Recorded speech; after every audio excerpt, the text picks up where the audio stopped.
Good morning, everyone. My name is Vido Shabangu, and today I am honored to be your host for this amazing webinar on wellness and self-care. This is a part of a series of webinars that ABSA has been hosting in recent weeks, and we will shortly be joined by a member of ABSA to just talk us through what these series have been about.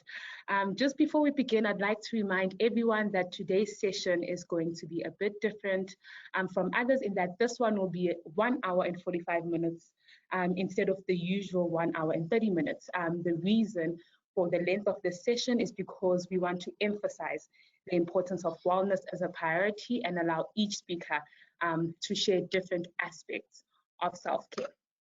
And so with that, I would really like to welcome the Director of Business Banking at ABSA Bank, Mrs. Elizabeth Wasanu, and she will be setting the tone for us. Thank you, Philo. Good morning, everyone, and thank you so much for finding time to join us this morning.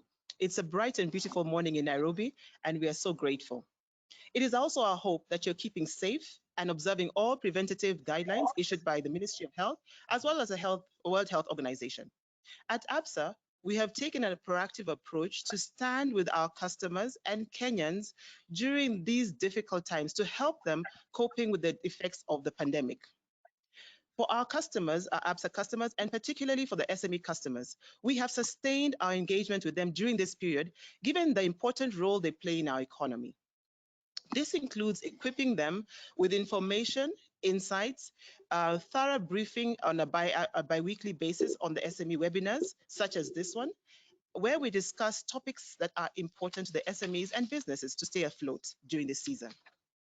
In the past 2 months, we have hosted 6 different successful webinars covering different topics such as taking your business online, managing financial resources during the pandemic, business continuity planning, which is really critical during an environment like this one, work-life balance, and innovation.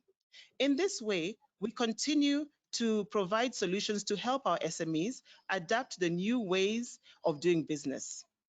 You can review the recordings of these webinars on our ABSA YouTube page. They are very, very important subjects to review.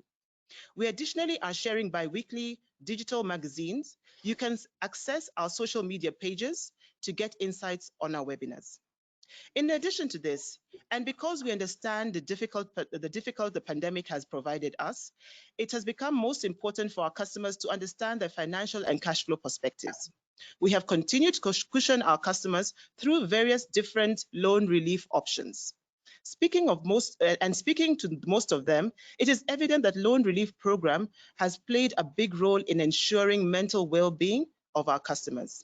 As we all understand, this is a very difficult situation for a lot of our customers, and specifically for our SME customers, where they've been bombarded with a lot of issues. And therefore, the loan relief programs stretching from 3 to 12 months has been really helpful in helping them reorganize themselves. Now, turning to today's topic, because it is really a critical one. It is called wellness and self-care. You cannot give what you don't have, and you cannot give if you're not well and you're whole in yourself. And therefore, we felt it was a really important topic to discuss as ABSA to ensure that customers and people in general are taking care of themselves. And this is just a beginning of a conversation that I'm sure will continue in due course.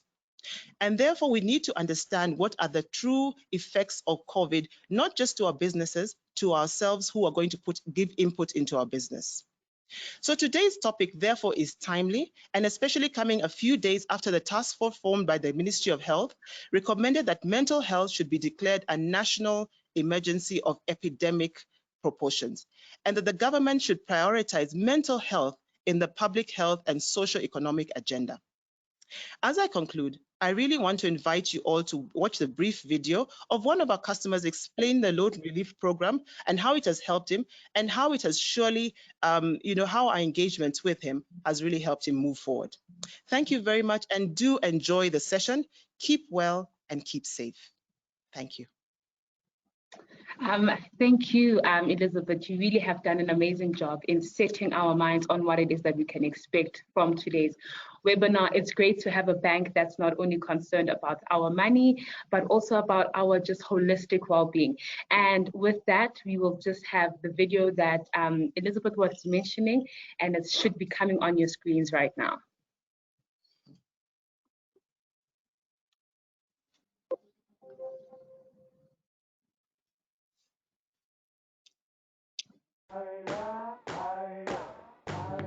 This company was started in the year 2014. We've provided so many solutions, innovations on how well we can package products, especially for freighters and also for local logistics companies. When COVID came in, I was wondering what I'll do because we had issues of cash flow. Most of our clients wrote us emails telling us that we will not pay you like for 3 months. Surprisingly, APSA called me, not me calling them. So Henry called me. So he told me, no, we are considering cushioning you by giving you loan repayment holiday. To me, it was music to my ears. It cushioned us, especially when it comes to expenditure, and also making sure that our staff are not affected. We were able to also deal with our suppliers. We didn't tell them not to bank the checks that we had given, the PD checks. So that really helped us. The repayment holiday, helps you as a business person to focus. Because you're not disrupted with my bank is chasing me, everyone is chasing you. Now you have a peace of mind to also now concentrate on how best you will react to the situation. Coming up with the innovations that we did was because of having a peace of mind and having a financial partner who is willing to work with you in such moments.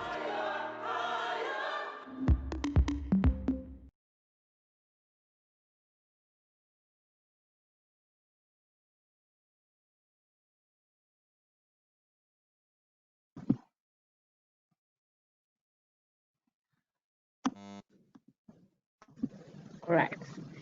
Thank you so much for that. So before we begin, I'd just like us to take note of some housekeeping rules that we are all to adhere to.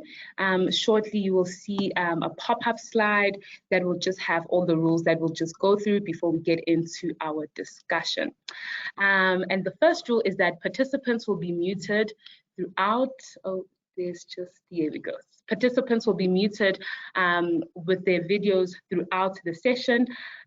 Secondly, today's webinar is being recorded. We will be able to share a link with you after the event is complete. We do welcome you to revisit the content yourself and share it with colleagues. The third being, we also invite your comments and questions. Please refer to the questions tab on your screens. If you think of a question for the speakers at any point of our discussion, you can just type it there. And then a question and answer session will be held towards the end of our conversation. I will make sure that I announce that shortly before it does begin. So thank you for that. And I'd just like to give a brief explanation of why it is that we are here. We know that the pandemic has come with a lot of unprecedented challenges that have really reminded us of the importance of us prioritizing our own well-being, because it is not only beneficial to ourselves, but to everyone else who is around us. So we know that the added stress of the challenges that have come from the pandemic, the changes that we have seen, has made it very easy for us to slip into habits that may feel good in the moment, but can really be detrimental to our own health in the long term. So as such, we are having this conversation, and I'm so excited to be joined by an amazing panel of experts who really are exceptional in their field and will really serve to give us some great insights on what it is that we should be doing to take better care of ourselves. And so with that, I'm just going to give each panelist a few seconds to briefly just introduce themselves and explain to us what it is that they do so we can understand the perspective that they'll be coming from. And I'd like to start off the introductions with Dr. Amadi.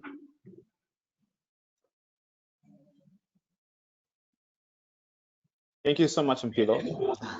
My name is Dr. Emmanuel Amadi. I'm a medical doctor, a public health specialist, and a psychiatric resident. I will be speaking today about mental health and wellness. So keep it tuned. I'm happy to be here. Yes, and we're happy to have you. And with that, we'll be followed by Boitumelo. Hi, everybody. My name is Boitumelo Boikuto. I am a registered trauma counselor by profession, mental health practitioner as well. And today I'll be speaking on self-care, and we'll be unpacking that a little bit. And thank you so much for having me. Yes, no, we are honored to be the ones having you today. And that Boitumelo will be followed by Amy. Amy, could you please introduce yourself? Hi, my name is Amy Galland, and I'm a yoga teacher, an energy medicine practitioner, and a sustainability consultant. And today I'll be talking about nutrition, exercise, and meditation. So thank you for having me. It's nice to be here. Yes, thank you for that. And our last panelist is Caroline. Good morning, everybody, and thank you, Pilo, for that. My name is Caroline Dongo. I'm the Marketing and Corporate Relations Director for Absa Bank Kenya, but I will soon be speaking about some of my other new roles that I've acquired in this season, some of which include a headmistress for a high school and a co-worker, a landlord for a co-working space that I'm sharing with certain people in my household. So glad to be here and looking forward to this conversation. Yes, no, definitely. And so without further ado, we're going to jump straight into the first discussion that we're going to be having, and it's going to be held by Dr. Madi. So yes, Dr. Madi, please just start us off with what it is that you have to share with us today. Well, thank you so much, Mpilo. We'll be kicking off this discussion on mental health and mental wellness. Could I have the first slide, please? That is the last slide. Thank you. Well, we're going to discuss on mental health and mental wellness, and a brief definition of the terms will come in handy. Well, mental health is basically defined as a state of well-being, in which every individual is able to realize their potential and cope with the stresses, normal stresses that we normally have in our lives, but be fruitful and contribute positively to our community. Whereas mental wellness is where it's an active process where we are aware and make choices of our daily living and lifestyle to be able to be successful in our existence. So in a nutshell, is that health is a state of being, whereas wellness is a state of living a healthy lifestyle. So to get it right is that wellness is a matter of choice. The things that you do on a daily basis, the things that you engage in on a daily basis will definitely affect your health. So in a nutshell, is wellness is a matter of choice, and therefore health depends on your wellness. In this, moving on to the next slide, in this times where mental health and wellness is very important and very core because of the pandemic that we are in, understand that we have risks in developing mental illnesses, because as I had suggested earlier, I mentioned that mental health is a state of being, but wellness is where the choices that you make on a daily basis.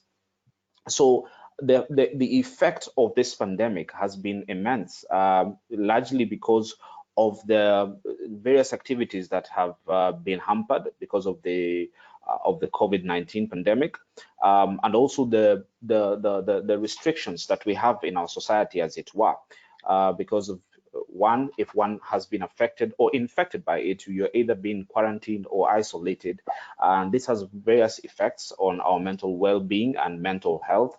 There are also other activities, the routines that we have. Our work has largely been affected. Our livelihood, people have lost jobs.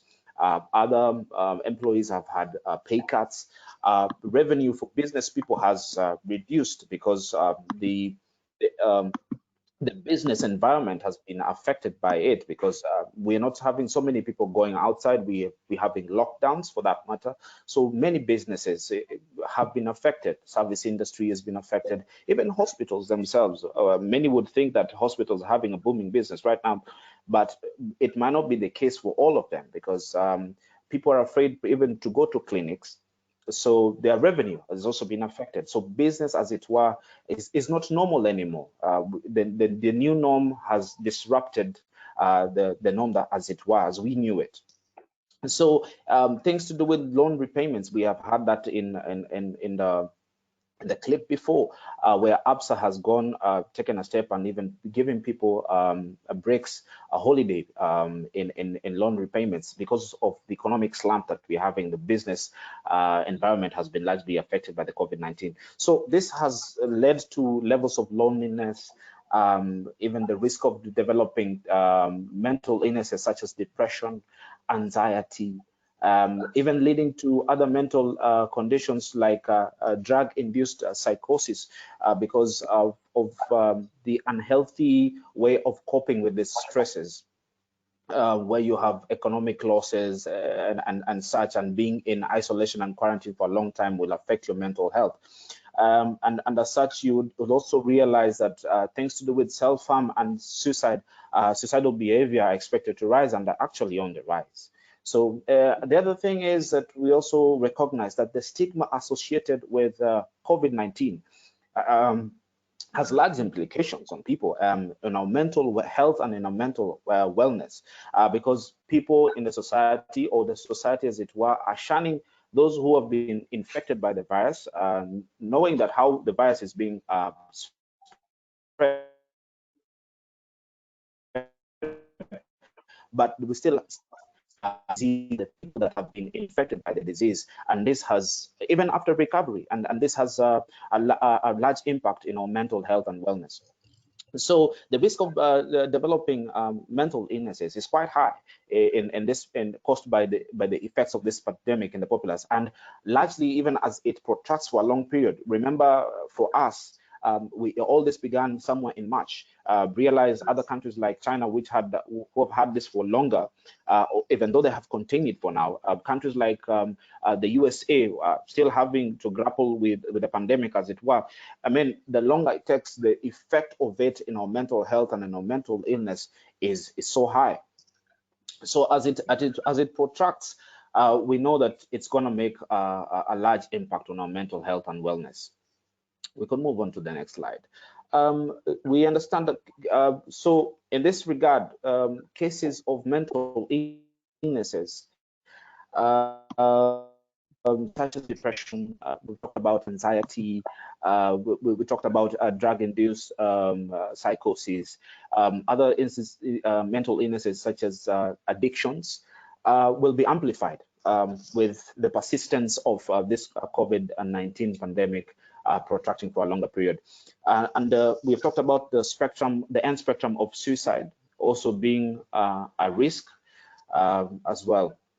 The other aspect that probably I may not want to forget about is the domestic violence. Remember, during this period of the pandemic, we have largely been at home, being quarantined, being isolated, being in lockdown. So a large number of us even working from home. So we need to have our homes to be a safe space to work, a safe space to live in, but realize that the stress and the pressure that we have because of economic losses, some have had pay cuts and lost jobs, and with unhealthy coping mechanisms, has led to domestic violence, making home, which was supposedly to be a safe space, not being too safe for us. And in Kenya right now, the Minister of Public Service, Youth and Gender Affairs has reported about 42% increase in the number of domestic cases in our country.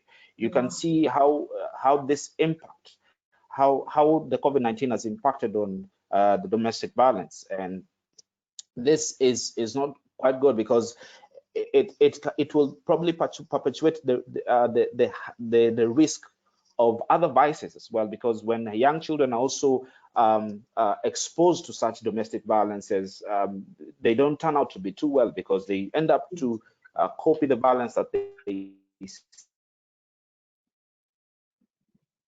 see, and this and all that kind of vices that will happen in our society. So the ripple effect will be quite immense.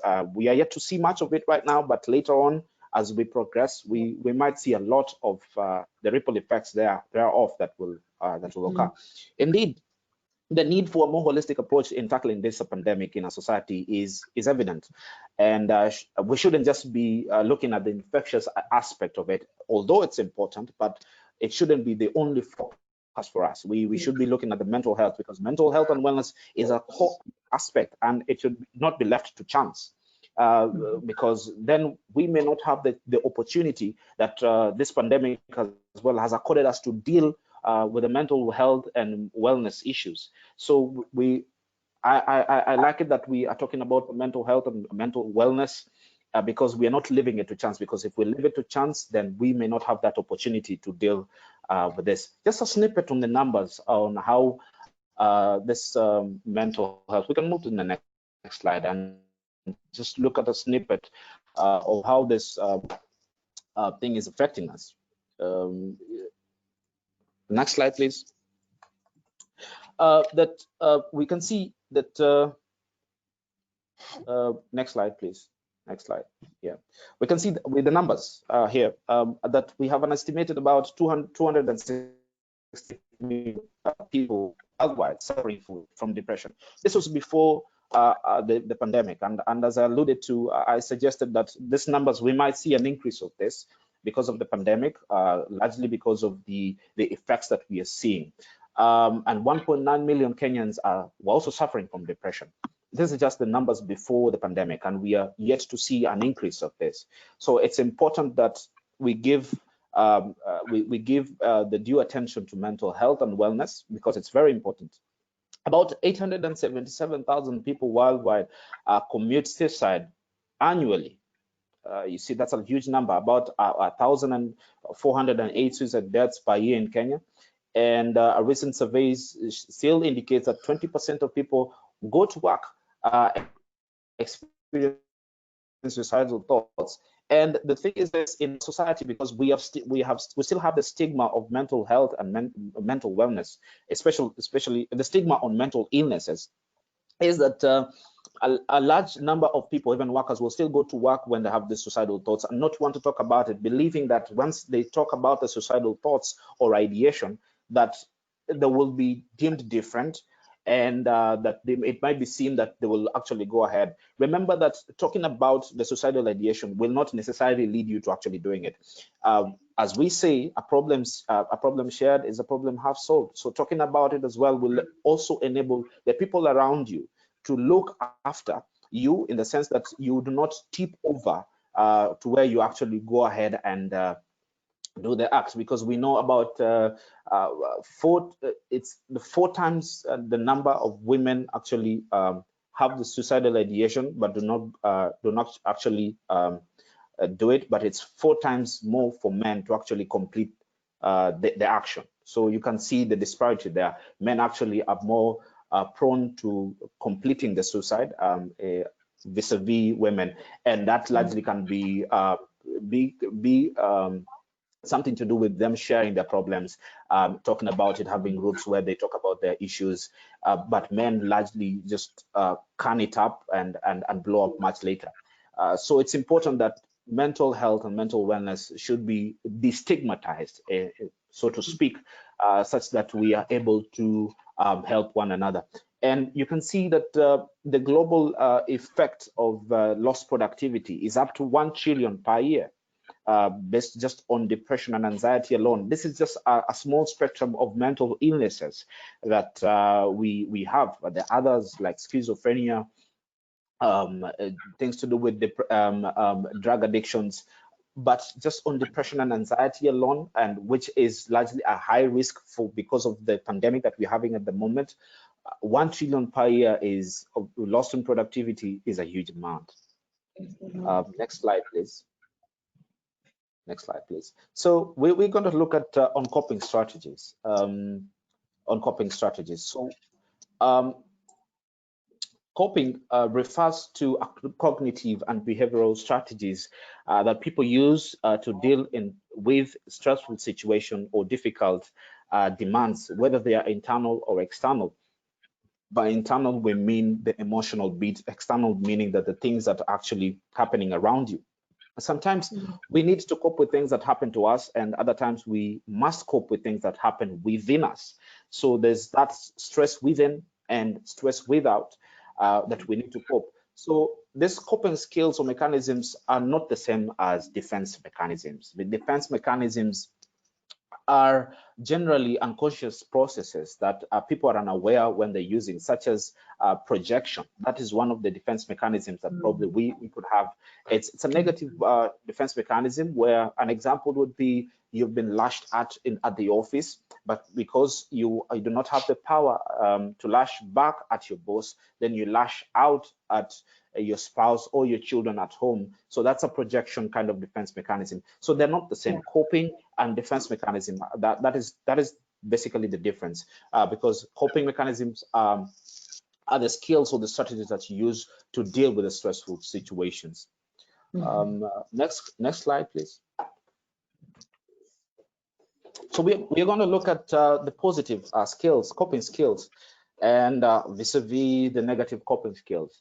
An aspect of positive coping skill is journaling, just writing down your feelings. It's known all over the world to be one way of actually getting out the emotions that you have and being able to cope with that situation, as it were. Positive talk is very important. How you speak to self is very important. It has a way in how you think about yourself, the emotions that come from within. So positive talk as well is a coping skill. Spending quality time with the partner or the family is an important aspect. I understand right now we've talked about domestic violence, but being able to spend quality time and talk over things can be a positive way of coping with stress. Seeking help. Even in work environments, we have what we call the assisted employee assisted programs, the acronym being EAPs, are very important. I know ABSA has one where you're able to seek help either through a psychologist or a psychiatrist, and getting help is very important. Doesn't mean that you're weak, but it means that you have actually recognized that there is a problem and you require help. Engaging in hobbies. One of the things to do with things like mental illnesses such as depression, such as anxiety, or schizophrenia, these illnesses tend to actually make people to have that social withdrawal, moving away from people, having symptoms, what we call like adenone, where you do not feel you have any pleasure in any pleasurable activity. So engaging in hobbies will help in coping. Being involved in community work, but not too much, to the extent that you do not have time for yourself. Remember, when you engage too much in work and not remember to have time for yourself is also a negative. Like, just look at the negative coping skills, things to do with addiction, being engaged in a lot of drinking too much, gambling, being involved in violence. These are negative coping skills. Isolating yourself, or what we call social withdrawal. Repressing those feelings or those emotions that you have, such that you do not want to remember the bad things that have happened, and not tackling them, as it were, is a negative coping skills, because you'll definitely blow it up once it gets out of hand. Self-harm and suicidal behavior is also a negative coping skill. Being a workaholic, so as to avoid dealing with circumstances. Again, this is a negative coping skill. Moving to the next slide. So health is a state of being, and whereas wellness is a state of living a healthy lifestyle. Remember that your wellness will definitely affect your health. So the choices that you make on a daily basis are what will either determine whether you are healthy or not. So wellness is a matter of choice. Choosing to overindulge like in things to do with alcohol or on certain addiction will definitely lead you to mental illnesses, things to do with drug-induced psychosis, addictions with either nicotine or other drugs. Therefore, your health depends on your wellness. Remember that there is a quote saying that it is not the load that breaks you, it is how you carry the load that breaks you. Thank you so much. No, thank you. And you ended it off so amazingly. And I think just a quick follow-up question. You've mentioned some of the negative coping mechanisms. So if we are seeing this in some of our loved ones or our colleagues, how are we able to help them then, start adopting positive coping mechanisms? Thank you so much, Mpilo, for your question. That's a very important question. Like I mentioned, in one of the positive coping mechanisms is to seek for help. Largely in our society, we have stigmatized even mental health practitioners such that we do not want to engage them. And this is one of the ways in being able to help one to change from a negative coping skill to a positive coping skill. Remember, when you seek help from a professional, such as a psychologist or a psychiatrist, there are skills that they can impart to you, or coping skills that they can be enabled you to get to. Looking at your problem, as it were, it may seem to be insurmountable, but we'll break it down to smaller manageable pieces using strategies such as what we call CBT. It's a cognitive behavioral therapy. This is a psychological way of a psychotherapy of treating the patient. Again, if a patient or if the person is unwell, believe they may be having depression or anxiety, we maybe put them on medication to the extent that we lift them up from their depressive mood, and from there keep doing psychotherapy, like I mentioned on CBT, so that they can view their life or their challenges differently and handle differently. Remember what I said, it is not the load, but it's how you carry the load. Yes, no, we'll definitely remember that. Thank you so much, Dr. Amadi, for your discussion. And before we move on to our second panelist, Boitumelo, we're just going to have a quick poll that we would like all of you to just take a few seconds to answer, which will really assist in Boitumelo's discussion. So as you can see, it's popped up on your screen. And the question, very simple question, is how often do you think one should self-care? Once a week? Once a month, so that being month end, every day, twice a month, or weekends only?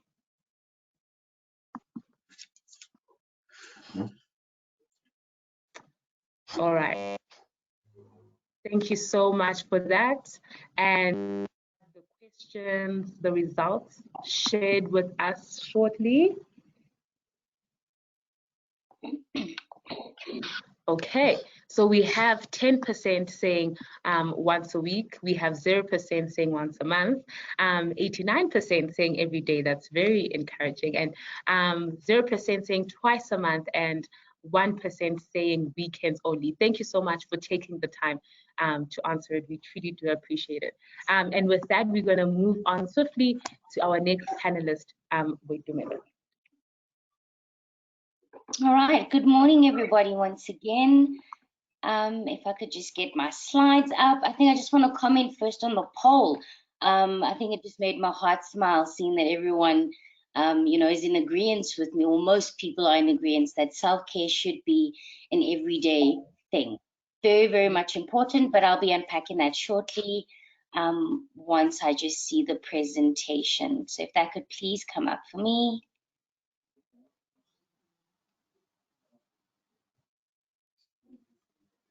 Thank you so much. All right, so I will be discussing self-care as we have, I said earlier on. And if I could just have the next slide so that I can just start off by defining what self-care is. All right, if you can just go on to the next slide.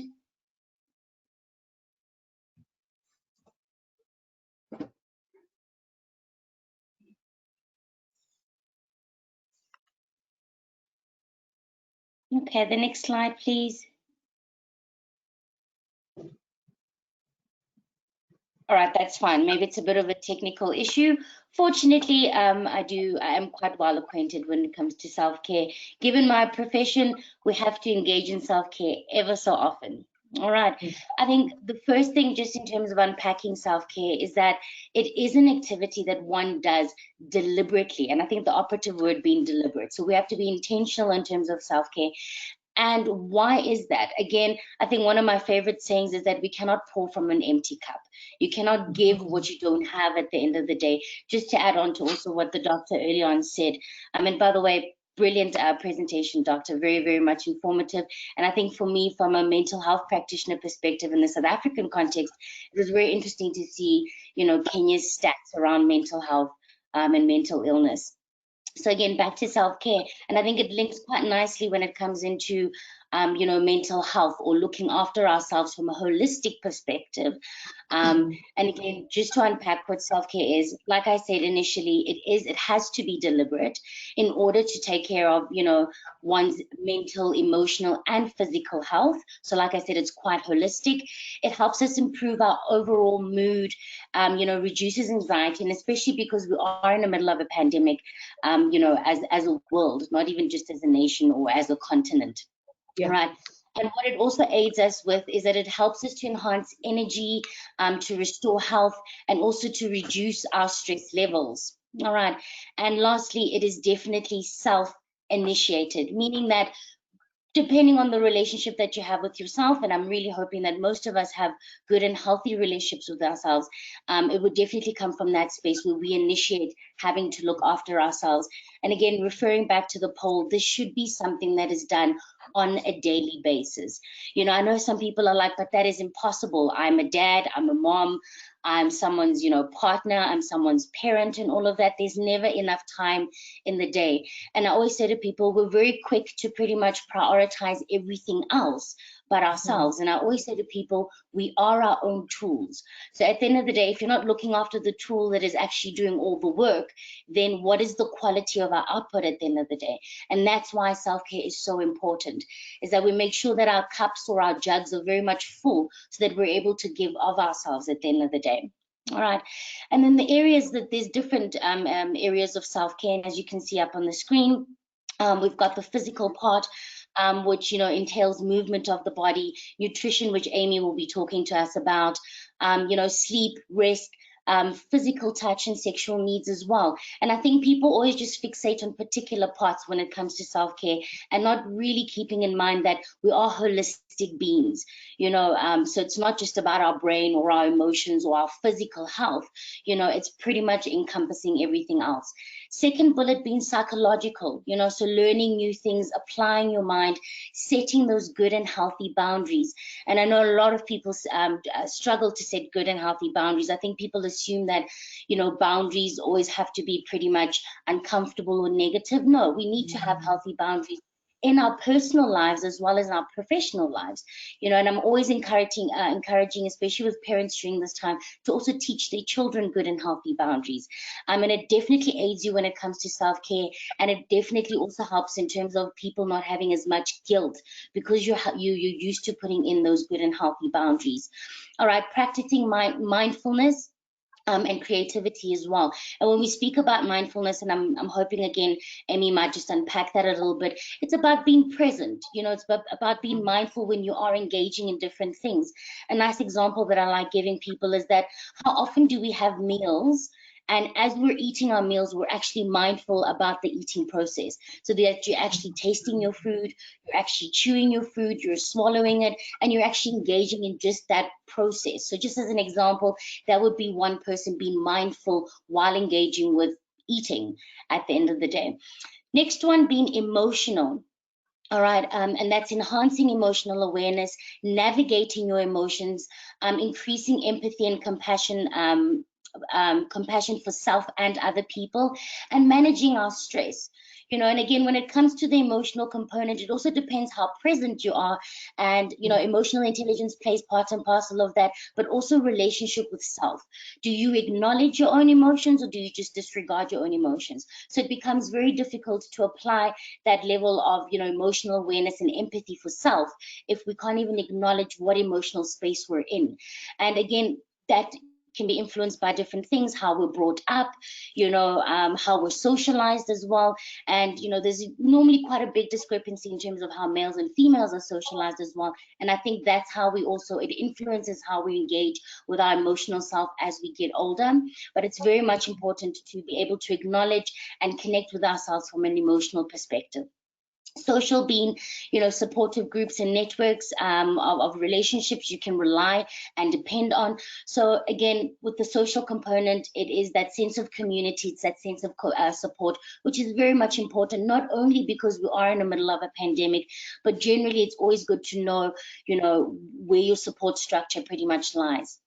Financial, being responsible with your finances, having a conscious and honest relationship with money, very much important, because again, that also sets a precedent in terms of self-care. People have money for everything else. Cars need to be paid, bond, maintaining and sustaining businesses. But again, how much of that do you put aside for your own pretty much investment in that regard? And I know that some people, when they are anxious or they're stressed, they end up spending quite frivolously at the end of the day. So just being conscious and aware around those things, that's part and parcel of our self-care. On the spiritual pillar, and again, being spiritual doesn't necessarily mean that you're religious at the end of the day. So you don't have to be religious to be spiritual at the end of the day. And those form part and parcel of our beliefs and value systems that are important to us and guide us with regards to our behavior. So how we relate to ourselves, how do we relate with people around us, our environment, so those are all part and parcel in terms of just connecting spiritually. And I think for a lot of people, the spiritual pillar plays a huge role, like I said, because it's part and parcel of self-development, connecting with self, connecting with energies, connecting with your higher power, whatever it is that best works for you in that regard.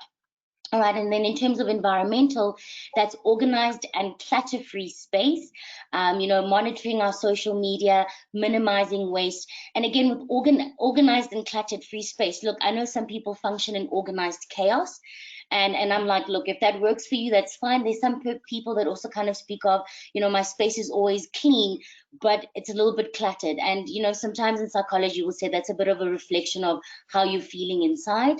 So just to be aware of our environments and how organized or how clear, your space is, your energies are very, very much important to kind of be cognizant of that, because our environment also fuels and aids, our sense of well-being and looking after ourselves. Professional, so sharing your strengths, striving in your career, and discovering your niche. And I think that's also part and parcel of self-care, because at the end of the day, if you're doing what you love, it never feels like you're working a day in your life. And I can personally relate to that, because I love what I do, because I'm very much passionate in terms of what I do.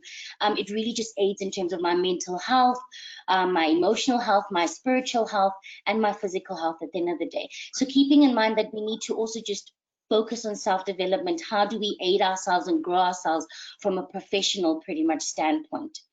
And just moving on to my next slide, in terms of strategies, certain things that we can put in place to help us self-care.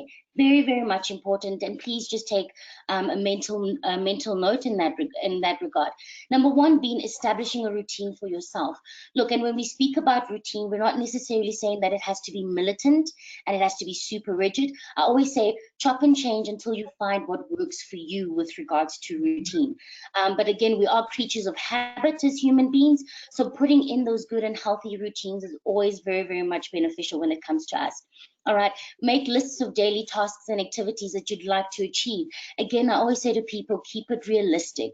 At the end of the day, if you put just huge amounts of expectations and you're not keeping it realistic, then you're almost setting yourself for failure. And at the end of the day, we're not trying to set people out for failure. So make that list of daily tasks and activities. And these are also nice strategies that you can do on an individual basis, but you can also do it from a family basis. Try and put these things in place when it comes to your children, your partners, and then at least it just creates that sense of self-care from, again, a family perspective and an individual perspective. And it makes it much easier for you to put those things in place when it comes to self-care, when everyone else is also self-caring during that time. Hydrate constantly. I always say to people, water is life. All right, so make sure that you hydrate. It's very much important for the body. Set physical and emotional boundaries and stick to them. It's very difficult to have to unlearn and relearn a lot of things. So I know that in the beginning, initially, it's very difficult for people to put boundaries in place. But once you do it, it becomes part and parcel of your lifestyle.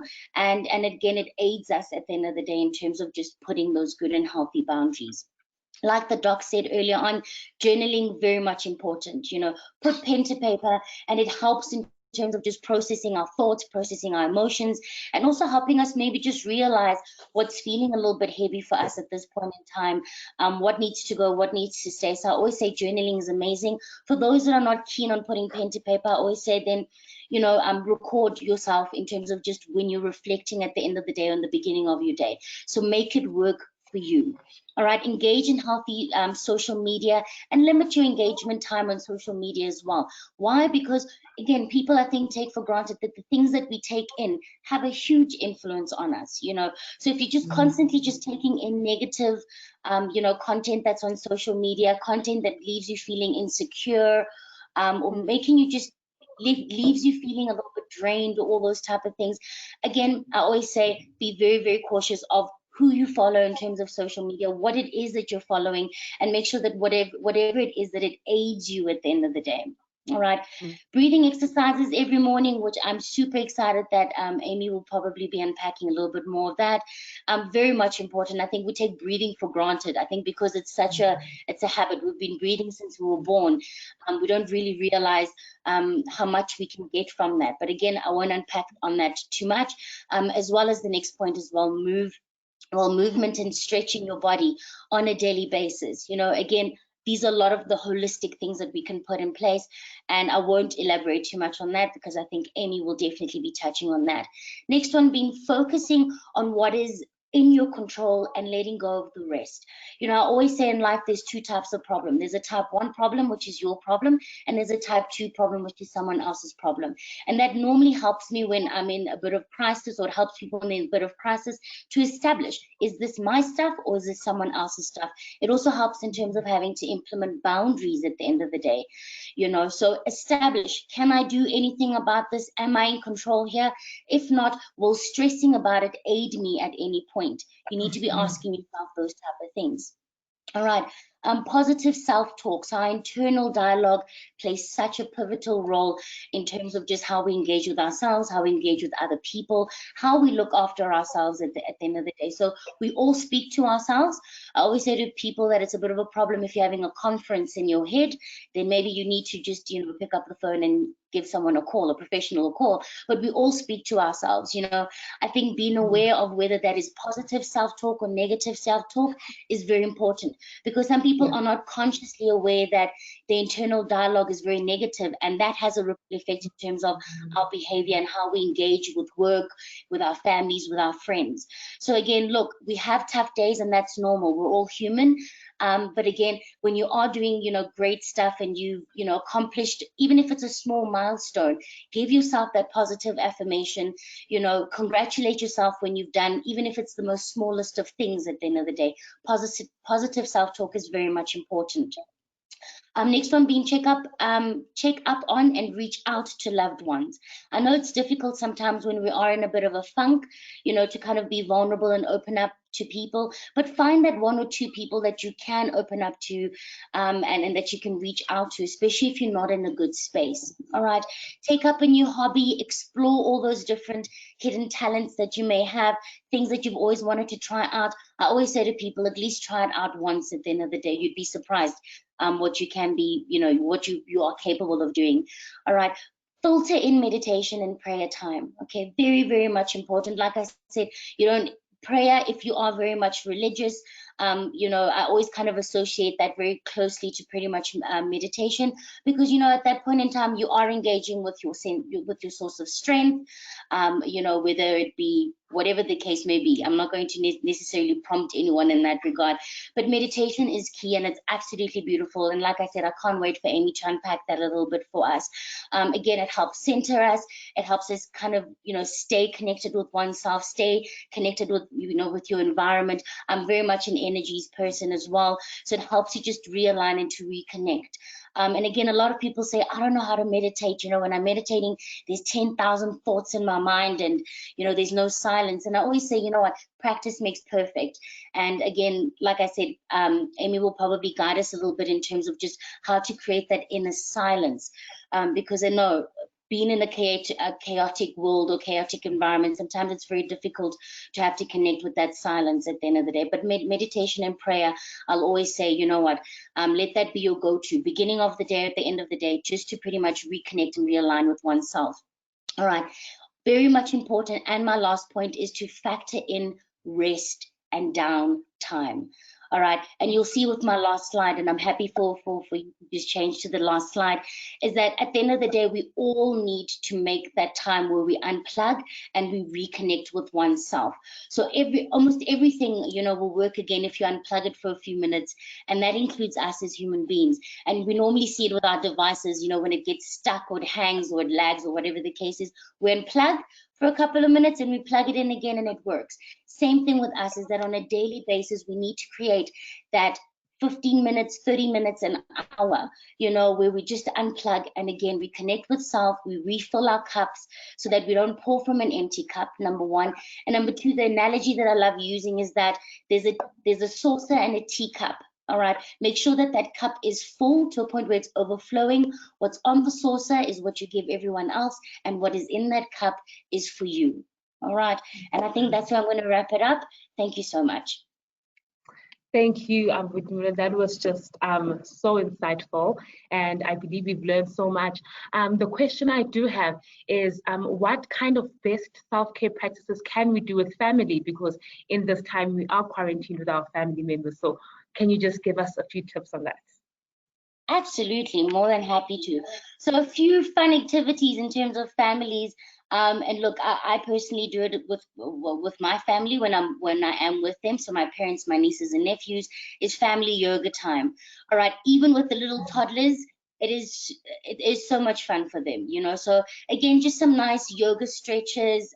Find something that'll be fun and exciting and accessible for everyone. You know, my parents are quite elderly, so I try and just, you know, make sure that it's accommodating of everyone, you know. So that's the first one. Second one would definitely be downtime as a family, you know, where again, there's always that downtime time.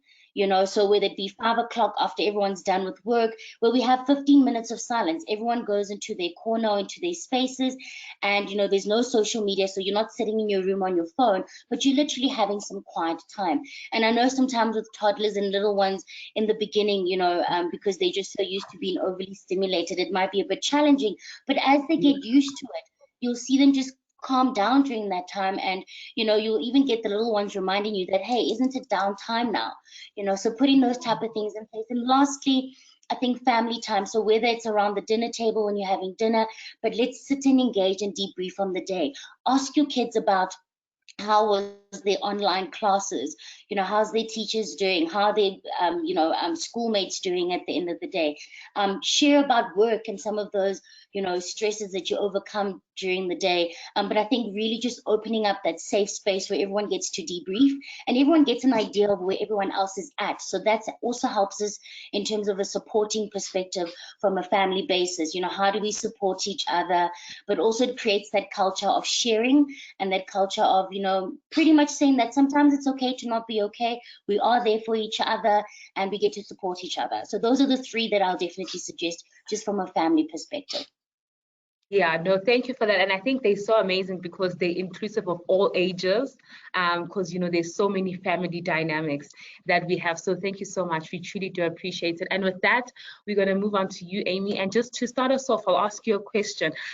We hear that there are so many different diets, foods to avoid, supplements to be able to take, so that we can be able to improve our mood. It can get a bit overwhelming. You know, you want to know, do any of them work? And which ones would you recommend if there are any? Yeah, thanks, Impilo. So to answer the first part of your question, many do work. Eliminating or at least reducing foods that spike your insulin will balance your reactivity to external stimuli.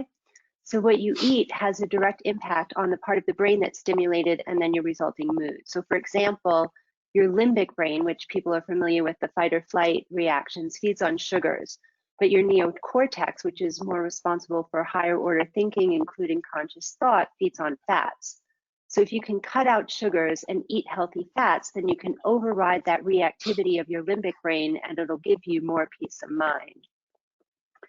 So to me, the really interesting connection between moods and nutrition is the gut-brain connection.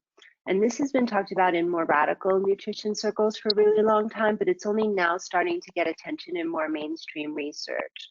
And I'm personally intrigued in this because back in my 20s, I started really paying attention to my gut health and detoxifying, and I was able to completely get off antidepressants. And it wasn't until more recently when I learned that the gut produces 90% of your serotonin, which is a neurotransmitter that regulates mood, happiness, and anxiety. And so many antidepressants that people on the webinar may be familiar with, like Prozac and Zoloft, that are prescribed, act upon your serotonin levels. And so this gut-brain connection is really what I believe is the reason that I'm 25 years SSRI free, which is because the signals from your gut go directly up to your brain, like the nerves just go right up. So we know now that your gut has a direct channel to your insula, to your limbic system, to your prefrontal cortex, the amygdala, the hippocampus, and the cingulate cortex. And so these parts of your brain are responsible for things like self-awareness, emotions, morality, fear, memory, and motivation. So if you find that you eat for your gut health, you'll also be eating for your mental and emotional wellness too. So practically speaking, this would mean detoxifying your gut and giving it what it needs to be at its most optimal performance. So like Guatemala said, drink a lot of water. Don't drink coffee, it dehydrates you, it's not great. So lots of water, eat more vegetables, fewer grains, more fats, fewer animal proteins. And then if you're able, add in pre and probiotics. So prebiotics are dietary fibers that feed the good bacteria in your gut, and probiotics are the good bacteria that keep your digestive tract healthy. Yeah. Oh, wow. That's amazing. I think I, for one, didn't know many of those, facts that you have shared with us, and will definitely be implementing some of them. And so the second question, we know that exercise and meditation is good for us, but how will it help us get through the mood swings that we are having currently through lockdown? Okay, thanks for the question. So exercise and meditation reduce stress, help you sleep better, increase positive emotions, enable you to focus, and reduce your reactivity to external stimuli. So one study at Harvard found that if you jog for 15 minutes a day or you walk for an hour a day, it can reduce your chance of becoming depressed by 26%. And then obviously the additional benefit of exercise is that it can help you fend off what's now, I guess, being called the quarantine 15, when people gain 15 pounds during quarantine. So for improving moods, especially if you don't have a lot of time, my top 3 exercises are jumping on a trampoline, twists, and headstands. So I'll tell you a little bit about the benefits of each of them. So the benefit of jumping, and okay, trampoline, I know you think ginormous, but you can get these small little rebounders. So my trampoline is about 1 meter in diameter. And the benefit of a trampoline is that it burns more calories and raises your heart rate more quickly than jogging. So it helps improve your mood in just a few jumps. So it's sort of like you get more impact with doing it for a less amount of time. And a lot of us, even though we're home all day, we seem to not have that much time, which is kind of counterintuitive, but how it's been going.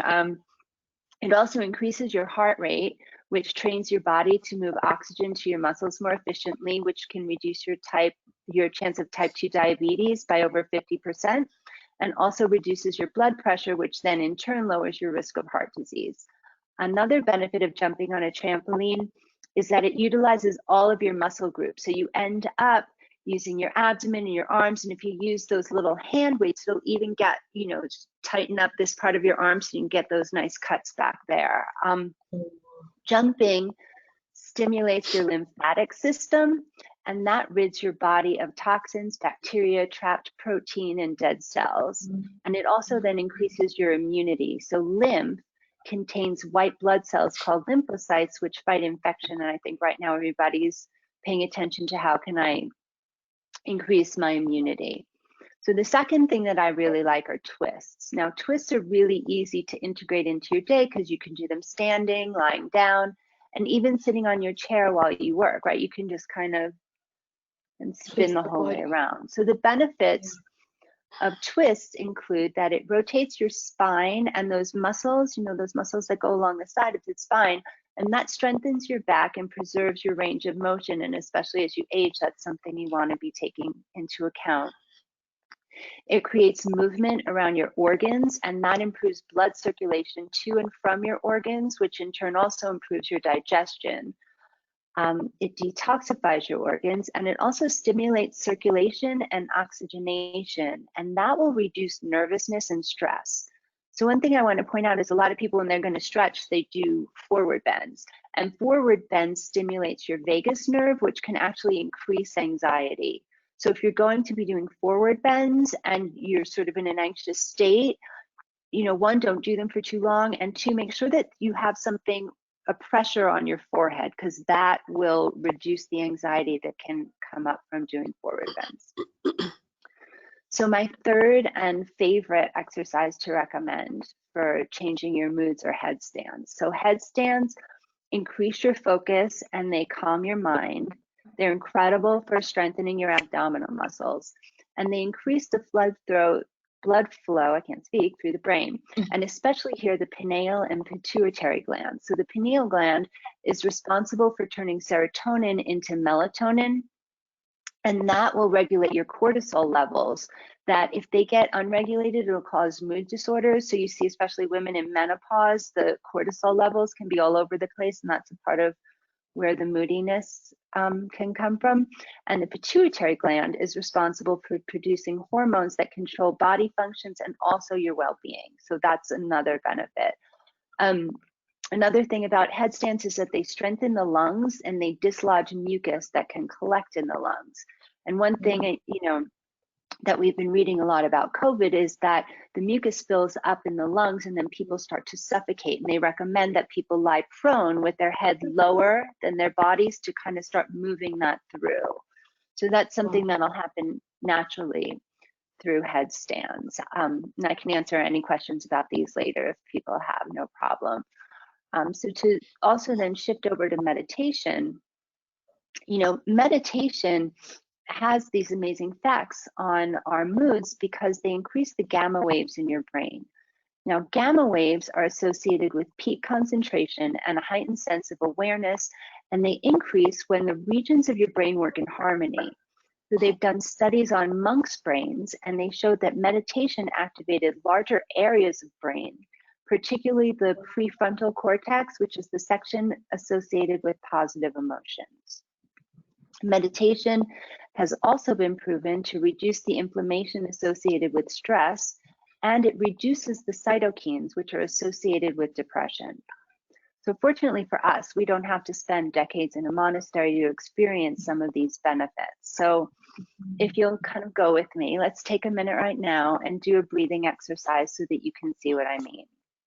Because just focusing on your breath, it's a type of meditation.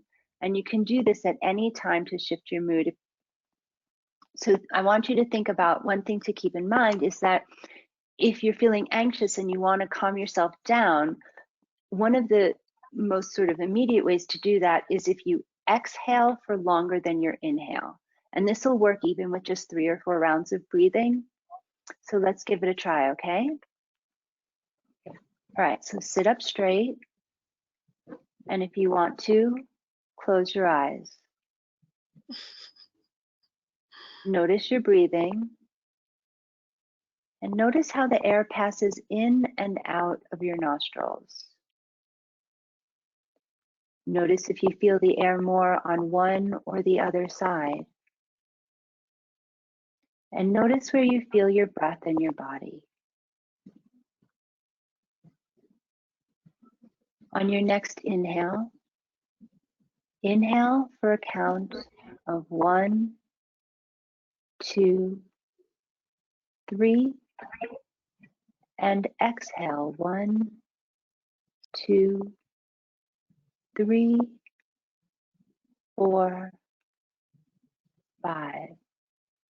And again, inhale 1, 2, 3, and exhale 1, 2, 3, 4, 5. Inhaling 1, 2, 3, and exhaling 1, 2, 3, 4, and 5. Inhaling 1, 2, 3, and exhaling 1, 2, 3, 4, and 5. And now return to your normal breathing and notice any shifts in your awareness and notice how you feel. And when you're ready, you can open your eyes.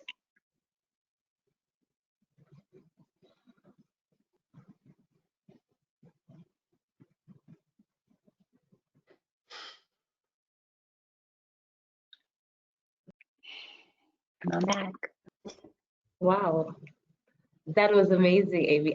For one, I just felt a lot of tension leave my body, which was very interesting, and I think a thought that came in my mind was like, wow, this can actually help with like sleeping as well, just like easing you into, that very like restful kind of sleep. So that was really so helpful. Thank you so much for that.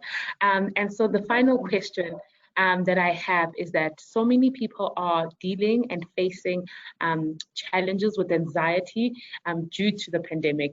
And so could you guide us through maybe even a short meditation, or that could help to just like reduce this anxiety, just so that we ourselves can then be able to do it ourselves at home? Yeah, of course. We can do we have time? I can do like a 3-minute meditation. We're okay on that, Mpilo? Yeah, I think 3 minutes should be good. Okay, so this is a short meditation, and this is specifically focused on anxiety, although it also works really well if you're trying to fall asleep, and you can use it on other members of your family. You can do it with them as well. And this meditation specifically resets your fight or flight system. And the fight or flight is the common name for the hypothalamic pituitary adrenal axis, so HPA. And the HPA axis produces adrenal and cortisol, which are steroid hormones. And after a few months of age, humans lose the ability to reset this. So it's really good to know this exercise. So the way that we reset the HPA axis is by tuning the second chakra to the rhythm of the heart chakra. So if you could take the slide off the screen just for a moment, please.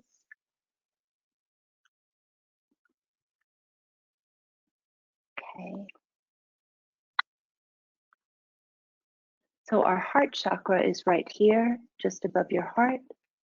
So if everyone can take their left hand and put it on their heart, and then you'll take your right hand and you'll put it on your second chakra, which is about 2 inches below your belly button. Okay, so that'll be the placement. Okay, if you do it on someone else, they'll be lying down and you'll have your left hand under their heart and your right hand under their belly button, but we're going to be doing it on ourselves. So for now, just put your hands down. This one's the left. So just take your left hand and put it on your heart, and take your right hand and just leave it in your lap for a moment. Okay. So if you can do this either with your eyes open or closed, maybe just close your eyes and place your left hand on your heart. And if you can breathe slowly in through your nose, somebody's got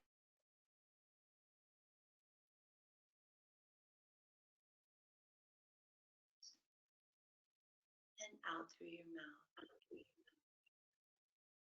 Breathing in through your nose and out through your mouth. I'd like you to just start to feel your heartbeat.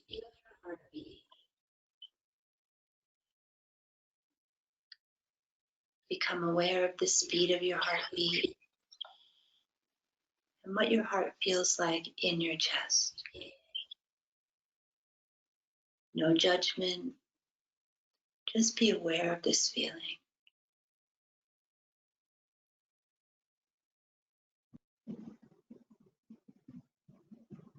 Now I'd like you to imagine the heartbeat of Mother Earth. Imagine what the heartbeat of our planet feels like and its rhythm.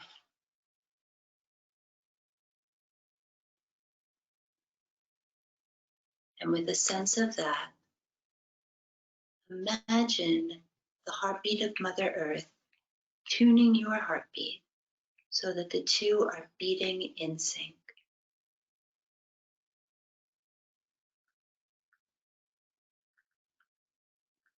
Allowing your heartbeat to slow down and to meet the heartbeat of the Earth. Once you feel your heart connected to the heartbeat of the Earth, breathe there.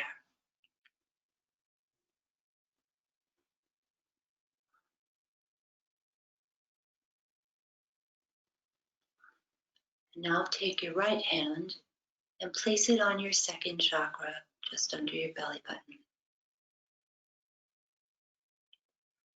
Be aware of this little beating in that chakra. And with your attention on your heart beating, allow your second chakra to slow down and match the rhythm of the heart chakra and the heartbeat of Mother Earth.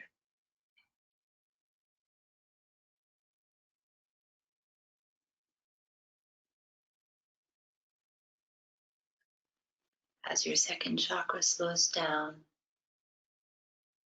and your heart is beating at this pace in sync with the heartbeat of our planet, allow yourself to breathe.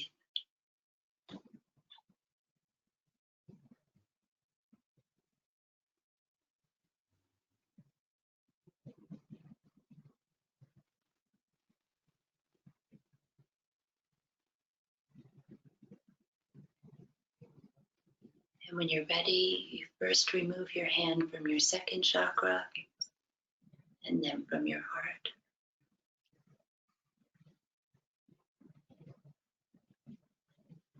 And now you can open your eyes.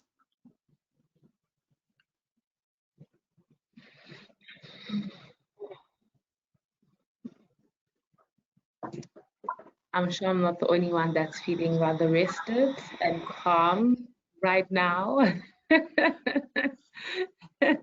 Amy, are you trying to send us off to sleep? No, thank you so much. That was really, really, really good. And you know, with that, Amy, I think we will wrap it up there.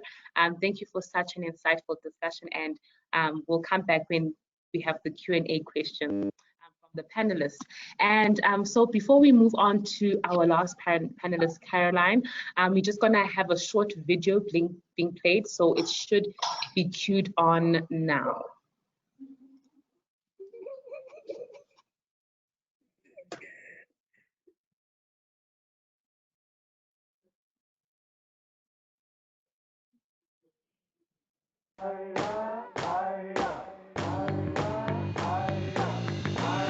What's up, guys? My name is Chef Simani, CrossFit Level 1 trainer, and over the next 3 weeks, I'll be giving you 3 different workouts that you can do to get you stronger. And I'll have Sheila Mwanyiga, who will be joining me to do each of these workouts, so it's beginner level, so everyone can do it. So join us and let's do this.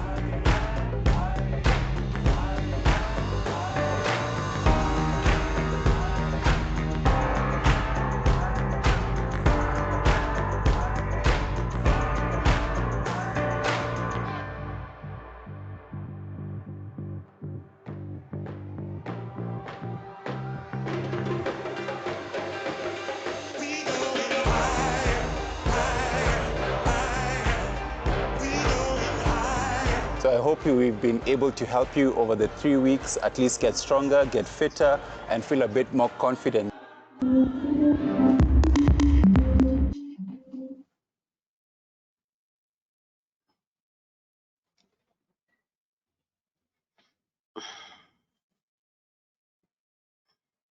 Okay, and we are back. And with that, we will move on to Caroline. And so, Caroline, just quick question to start us off. So from your personal perspective, how has your experience been during this period, especially with the view of mental health in consideration? Thank you, Mpilo. And yes, I'm the girl that can't tell the left from right. I have to actually mentally think about that. I think it's a thing with, I don't know, upbringing or wiring. The mental health people will tell me what that's about, but I literally have to check every single time what's my left hand, what's my right hand, and then engage. But yeah, good afternoon, everybody. It's great to be here today. And in terms of the question that you've asked me, Mpilo, I think for me first is it's been a very interesting time. Like I said before, I've had to make various adjustments. I'm working from home, as we all are, as most of us are trying to, at least those that can. And then to a great extent, I've also had to make adjustments around my home space, because as I said, it's become a co-working space. I have 3 kids. One who's 25, who came back home just in time, just before the shutdown. And so she's working from home with me. So I've created a space where we are together. And then I have a high school student and a prep school student. So now I have the additional role of being a headmistress and basically running a small school, like I said. So it's been an interesting time in terms of from a mental perspective. There's been some upsides. I think for me, the first upside is just the work-life integration. I'm a strong believer in being able to live a full life, and I think the commutes and the long days away from home and getting home late after a long day's work and everything really used to take a toll on me, because it meant I had very little time with the kids. But now, given that they're I'm able to be with them, even in as much as it's a complex situation or a very versatile situation, I'm able to integrate my life. And so from that perspective, it's quite positive. It's positive also because the other thing that I've been doing is spending a lot of time with them, doing different things, like some of the activities you were talking about, some of the speakers were talking about earlier. We do family walks, we're baking now, we make banana bread. I think everybody in the world makes banana bread as a result of this COVID, which is great. I've also gotten to know my kids better. So from that perspective, again, it's given me a lot of insight into my own family. So one has mild ADHD, requires some level of care, which we otherwise would not have noticed if I hadn't been there. The other one is an artist. She actually can draw very well. 25 years later, I'm only discovering now. And obviously, the third one is, she's a bit more of a complex child. So with her, we're just deepening understanding. And so from that perspective, I'm noticing what I'm noticing. I've noticed, spent enough time on myself and also just, reflection and what have you. So positive gains from that perspective mentally. But also there's the other side, which is around burnout and exhaustion. So many long hours doing Teams calls that can really leave you feeling completely debilitated. And I've been asking myself, what is this about? And maybe one of the experts can share what it is about having calls on Teams or Zoom leaves one so exhausted, different from physical meetings. I think that would be something worth exploring. So overall, I think it's been a mixed bag, but largely grateful to be able to be at home, to work from home, to make my contribution, as part of the ABSA family. And yeah, generally, that's been my experience so far.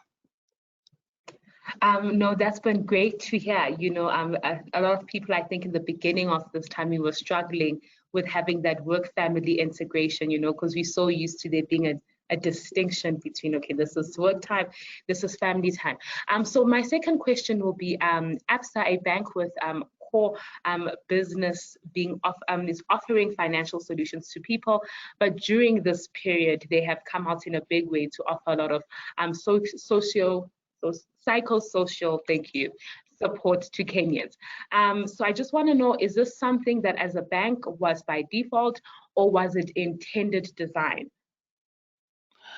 Actually, it's by design. And maybe before I get into ABSA proper, maybe let me just give a little bit of my personal experience. Like I said, my daughter came from the UK and she just made it in time for before the borders closed, but she didn't make it in time for self-quarantine at home. So she had to go to a facility, one of the government mandated facilities, to quarantine. And for that, a number of things came to light for me. One was the fact that, you know, these people are spending long periods of time in little rooms, basically doing very little. She was lucky because she had a bit of work. She could work because she was working from remotely, but a lot of her fellow people in quarantine didn't have the same experience. So there was a lot of a sense of, I guess, désolé. They were, you know, purposeless, day in, day out, not really doing much. That's one.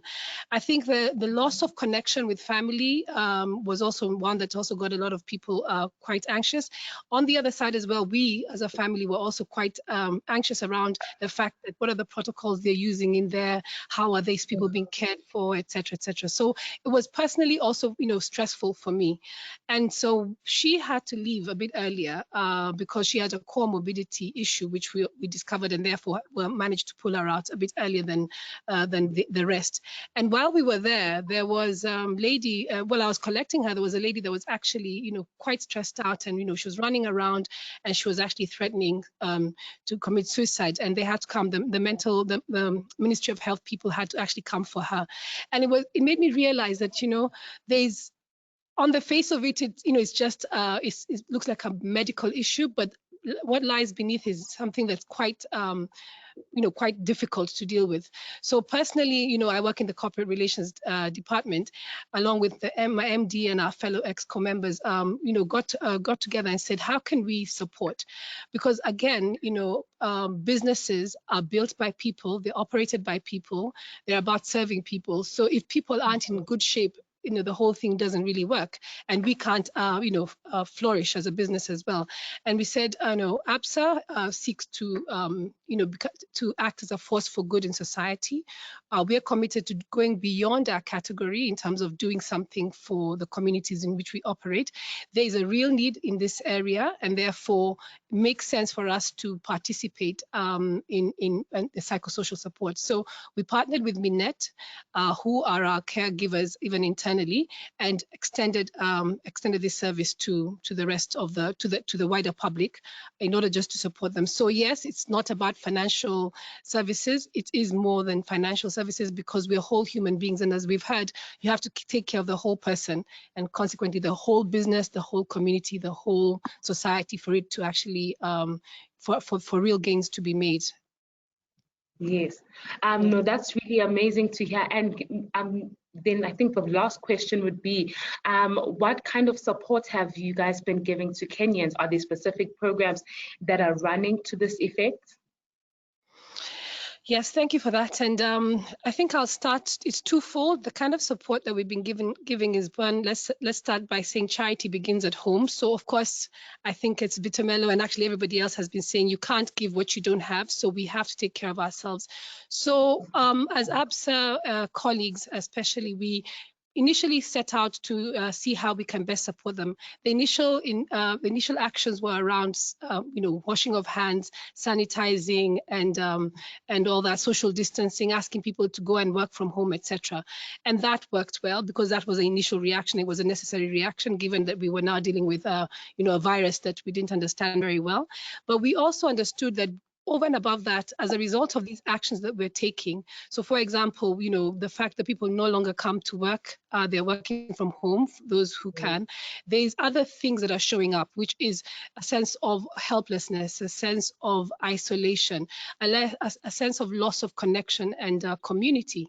And so again, it became clear to us that we need to ensure that we're taking care of our colleagues. And again, with the partner that we've mentioned, Minette, we you know, reached out to our colleagues, I was reached out to as well. So it was it's a company-wide effort where essentially, it was a check-in call to see if, how you're doing, how you're feeling, do you need any support, etc., etc. So that's one of the key things that we did from an internal perspective to ensure that people's wellness, mental wellness and mental health was being taken care of. Beyond that, we've also now instituted various things around this space, which is, for example, providing lots of information. I think one of the things that we've realized is the helplessness and lack of control comes as a result of not knowing what this is. So the more information that you can give and provide to colleagues, the better equipped they are. So that this way you give them some sense of control, some sense of knowledge, and give them some agency in terms of how to deal, how to process, how to work out all these things that they're facing. So again, we've very concerted effort towards providing good information from proper valid sources. So because of course there's all sorts of rumors and things that are flying around every day, but Ministry of Health, World Health Organization, and reputable doctors essentially giving information. As I said, we carried out the support. We've also been working hard on softer points around enabling people during this time as they work remotely. So, for example, we have something we're calling camera on sessions, where at least once a week a meeting is held between team members, with cameras on, so you can actually see each other. So it's not always this remote conversations in the background, or this voice that you can't make a connection to. You can't see the facial expression, which I think creates a lot of dissonance, which is a word I've heard being used. So camera on sessions are also in one way in which we're saying colleagues can support each other internally during this time. We've also got a check-in, a nice little device that we're using where we have, I think, a total of 7 different colors for your heart, ranging from green, which would say I'm doing great, all the way to I think it's gray, to red, where it says I'm having a hard time. So there's different levels of the heart space, and that again, just sharing your heart color will cause for your fellow colleagues, or then if you need to actually reach out to a counselor, you can reach out to a counselor, but it basically allows for colleagues to check in. And I think largely saying, okay, working from home means that people can go on forever and ever. There's no routine. You wake up in the morning, you start meetings at 8, you finish meetings at 9, because we just on and on and on. People can book time in your calendar and what have you. But we've come back and said, that will end up causing for a real sense of burnout. So how do you ensure that you establish a routine as you would if you were in the office? So lunch breaks, recognizing that 1 hour in the day is lunch, and you will not schedule meetings for that time. Giving proper notice for meetings, 24 hours or maybe even more than that, especially if you need to prepare. Just using the proper work protocols and etiquette that you would use if you were working physically together, and in that way support each other in ensuring that the burnout doesn't happen and that people can get downtime, recharge, etc. So that's internally. It's quite a bit of effort happening internally, really centered around that, just mindfulness, being mindful of other people's time, being mindful of your own time, and also, being generous and ensuring that there's connection, and being totally intentional in the way in which you are showing up during the day or during the work week. So that's internally. Externally, if I may, we, as I said, partnered with Minet, and this essentially was around providing a 24/7 call helpline, care line, where you can call in. This service was opened up to people in isolation, people in quarantine, health workers, families of people in those situations, and and basically that fraternity, because we felt that is where the greatest need was, especially initially. Obviously, we will seek to expand that going forward. I think it's important to just point out, and some of the things we've learned as a result of this, the work that we've been doing with Minet, And it's interesting that I think Dr. Hamadi said that men, don't tend to talk much, and maybe possibly one of the ways in which we can help them is opening up lines such as this, because out of all the calls we got a total of 3,326 calls during that time. 65.2% of those were from men. So it's clear that there's a need, but they probably need to be talking to somebody that isn't necessarily a family member or a loved one, because more often than not, I suppose men need to be the ones, providing direction. So where do they go to when they need direction? So I think there's a need there around, that care line, and that we were able to support. Some of the issues that came up are the issues that we've talked about: mental health, loss of income, insomnia, need for food, simple things as that. I mean, as basic a need as that I don't have food and I'm not sure now what to do. Harassment by police, marital issues. And so in this, through this partnership, we've been able to actually now garner what the pertinent issues are. Those issues are both external, internal, and are able now to formulate programs and support lines for people who we are supporting. And that's a partnership, like I said, we will be looking to renew.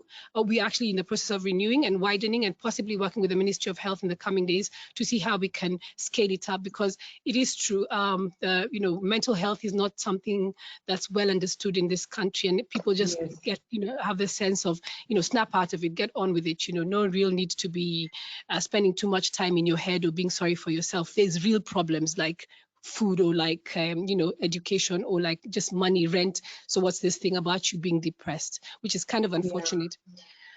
I think the other one is just around the stay active. We saw that on the video that we shared. We had great plans when we launched. We were going to do all sorts of things. We were partnering and are still partnering with Eliud Kipchoge to run what we call the Torch of Possibilities. We had partnered with a whole host of athletes, elite athletes, to basically fundraise for ablution blocks for schools.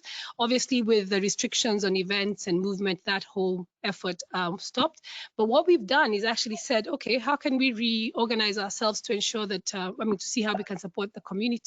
And so what you've seen there with Sheila Mwanyiga and Shiv influencers is part of that. Initially, they were going to be training people to run. Now they're training people to stay home and stay active, which is essential. We are now we're rolling out another program with Chiki Kuruka, a dance thing, again, to help people stay home, stay active, and keep them engaged. And then we'll extend that partnership with the elite athletes and Eliud to basically support people in this time in the spaces that they are in to stay home and stay active, because as we've heard, your physical well-being is a crucial aspect of your health and your mental health in this time. So I think that would be largely what I say ABSA is doing in terms of supporting both externally, internally. And I think for the SMEs that we are, hosting today, for us is to say, how can we share what we are doing and see how we can learn from each other. Some of the points I've raised here are quite straightforward in terms of they're not high level, they're not high investment items. So check-ins, camera on, heart color check-ins are not high investment things. So you can actually just do that quite simply. If you think about the other way in which we can support you is also to provide insurance. I think insurance is becoming increasingly important because we know that this is going to be on with us for a while. So we are here as ABSA also to support you in terms of providing solutions for different types of covers, and in that way offer support beyond the support that we've been giving around loan relief and other moratoriums. This can be something that we could also discuss and see how we could help SMEs. Yeah, so I think with that, there's lots that can be said, and a lot has been said, and I'm sure other questions will come up. Like I said, our relationship managers, we've heard from our business banking director, we'll hear from our head of SME as well a bit later. They're all available, our details are available, and we can definitely talk to each other and see how we can put a plan together to support you in this time. I think in closing, for me, it's really just a question of saying, I'm alive to the fact that we're going to be living in a co-COVID world. I think there was pre-COVID, there is COVID, and now we talk about a post-COVID, but maybe post-COVID may not necessarily just be post as if it was all over and done with. There will be a season where we have to, live with this, masks, social distancing, etc. So the question for us is, how do we ensure that, based on all the things we've heard today, we keep our heads and minds and bodies in good shape to cope with what is going to be a fairly long journey, or what has been a fairly long journey, and has no clear end in sight. So let's work together with webinars such as this and in different other forums to really build capacity and learn from each other. Yeah, no. Thank you so much for that. I think it's so nice to hear that as a business, you guys are also thinking long term, because as you have just so perfectly expressed, this is a situation and a reality that's going to be with us for some time. So we do need to cater that when we are making our plans. And so with that, we will be moving now to our Q&A session. To all the attendees, I do ask that you guys give us an additional 10 minutes. We are running a bit late, but we want to ensure that we do ask our lovely panelists all the questions that you have shared with us. And so the first question, I'll really start it with Dr. Madi, and it goes as this: how can we get the mental wellness message across to children? Oh, thank you so much. Well, getting the mental wellness message to children will just require us to, first of all, simplify it, in the sense that we get to explain to them what it means to be mentally healthy, and what are the choices that we need to make daily for mental wellness.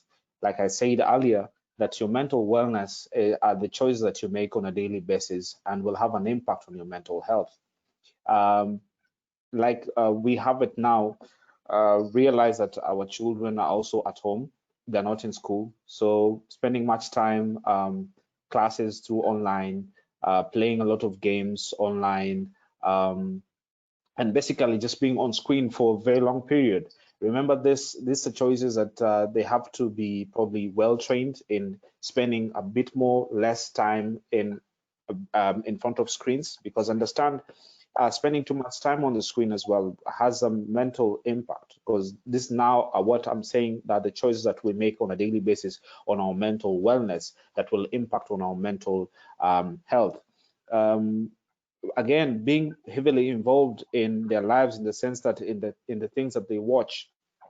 We have had instances where children have gone to the extent of committing suicide because of games that they have been watching or been playing online. So passing that across, that the certain things that you may not want them to be involved in, that will have an impact on their mental wellness and therefore on their mental health. So just simplifying it to the nitty-gritties or the things that they involve themselves in on a day-to-day is the best way to actually pass the message across to our children. Oh, thank you. Oh, thank you. That's great. And then we'll move on to Putumelo. And the question is, what are some of the indicators that can point to the fact that somebody's in the wrong direction when it comes to wellness and self-care?